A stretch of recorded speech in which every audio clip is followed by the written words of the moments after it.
Es un proceso muy interesante porque inicia de la propia comunidad, a veces a raíz, como fue el caso de uno de los primeros museos, de un hallazgo arqueológico, donde la gente se da cuenta que esa es su herencia directa, entonces quieren conservarla en su propio lugar. A veces una reflexión de la pérdida de los valores comunitarios, ¿no? Pero fundamentalmente la idea es el recuperar la historia colectiva, son un instrumento de la memoria y de la reivindicación de los valores indígenas, al menos los que primero empezaron. Hay que valorar la lengua, por ejemplo, que tiende a perderse y ha sido desgraciadamente el caso en muchas comunidades. Y entonces ellos se juntan, hacen una asamblea, y alguien tenía una imagen que a mí me gusta mucho para explicar qué es lo que hacen estos museos, que primero lo que hacen es como si se pusieran ellos ante sí mismos un espejo para ver quiénes son, ¿no? Y entonces ellos deciden, bueno, esto es lo que somos, es una reflexión profunda sobre qué es la comunidad y cuál es su patrimonio, que eso es maravilloso.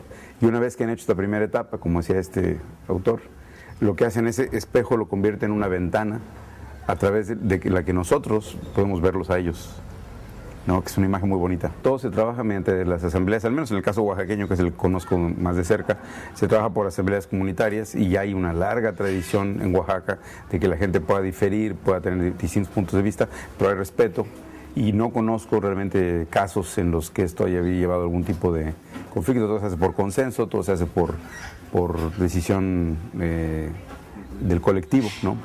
Se hace un proyecto, por ejemplo, de historia oral, ¿no? Para recuperar parte de la historia no escrita de la comunidad.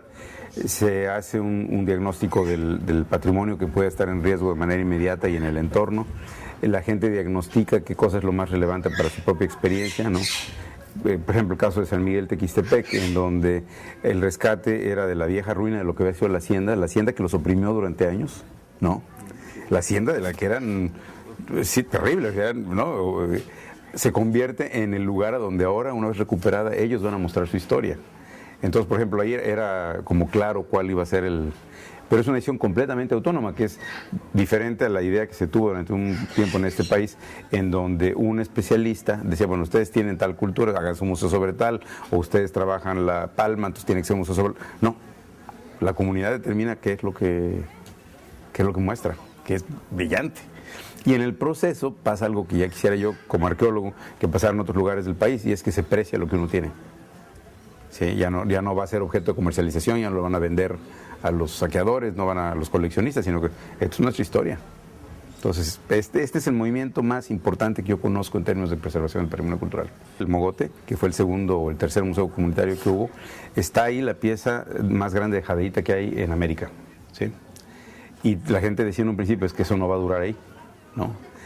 Pues ahí está, y va a durar porque, a diferencia del Museo Nacional de Antropología, que con todos los sistemas de seguridad fue robado en el 86, ¿no?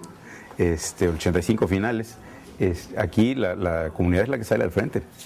Y como estos gentes de la comunidad de San José fueron los que participaron en las excavaciones de diferentes instituciones en recuperar este material, hay un doble orgullo, porque nosotros lo recuperamos. Entonces, precisamente lo que se evita es la comercialización del patrimonio, que lo destruye, ¿no? Y que se pierde para siempre. Las comunidades están siendo las gestoras de la propia conservación. En un país donde tenemos, bajo mis cálculos, alrededor de 1.250.000 sitios arqueológicos y no somos ni 2.000 arqueólogos, ¿sí? No va a haber otra manera que no sea con la participación comunitaria. Precisamente a través de lo que yo podría llamar iniciativas auténticas, o sea, iniciativas que vienen de la base, iniciativas que crecen desde abajo y que por lo tanto no van a sufrir los reveses que tienen las iniciativas institucionales, porque tienen una solidez que no depende de un apoyo externo, de un benefactor. Y yo siento que más bien el miedo ahora, como decía yo en la conferencia, es que en el momento que la globalización ha visto de la identidad particular una posible mercancía, ahora el embate va a ser para tratar de convertirlo en un producto. Entonces a mí me parece sensacional lo que se ha hecho en la comunidad de Santa Ana del Valle, que fue la primera en tener un museo comunitario, porque ellos han encontrado perfecta compatibilidad en hacerse recursos del extranjero, en invitar gente de todo el mundo, ¿no? En los términos en que dice la comunidad, ¿no?